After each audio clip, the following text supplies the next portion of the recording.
ഈ മന്ത്രം ജപിച്ചു തീരും മുന്നേ ഫലം തരും.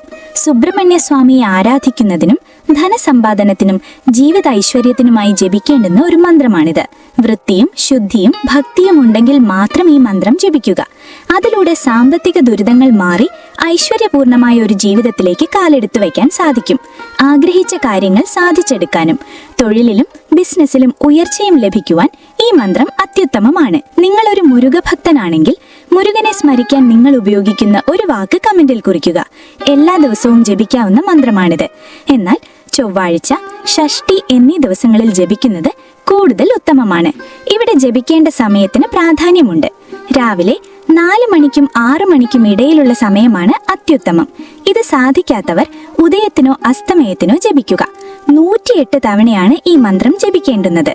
സമയക്കുറവുണ്ടെങ്കിൽ 11 തവണയോ 21 തവണയോ ജപിച്ചു നിർത്താവുന്നതാണ്. കിഴക്കോട്ടോ വടക്കോട്ടോ അഭിമുഖമായിരുന്നു വേണം ജപിക്കുവാൻ. മന്ത്രം ഇതാണ്: ഓം ശ്രീ സുബ്രഹ്മണ്യായ നമഃ. ഓം ദണ്ഡായുധപാണിയേ നമഃ. ധനം ദേഹി, സൗഭാഗ്യം ദേഹി, സമൃദ്ധിം ദേഹി മേ പ്രഭോ. ഒന്നുകൂടെ പറയാം: ഓം ശ്രീ സുബ്രഹ്മണ്യായ നമഃ. ഓം ദണ്ഡായുധപാണിയേ നമഃ. ധനം ദേഹി, സൗഭാഗ്യം ദേഹി, സമൃദ്ധിം ദേഹി മേ പ്രഭോ. മന്ത്രം ഡിസ്ക്രിപ്ഷൻ ബോക്സിൽ കൊടുക്കുന്നുണ്ട്, നോക്കുക.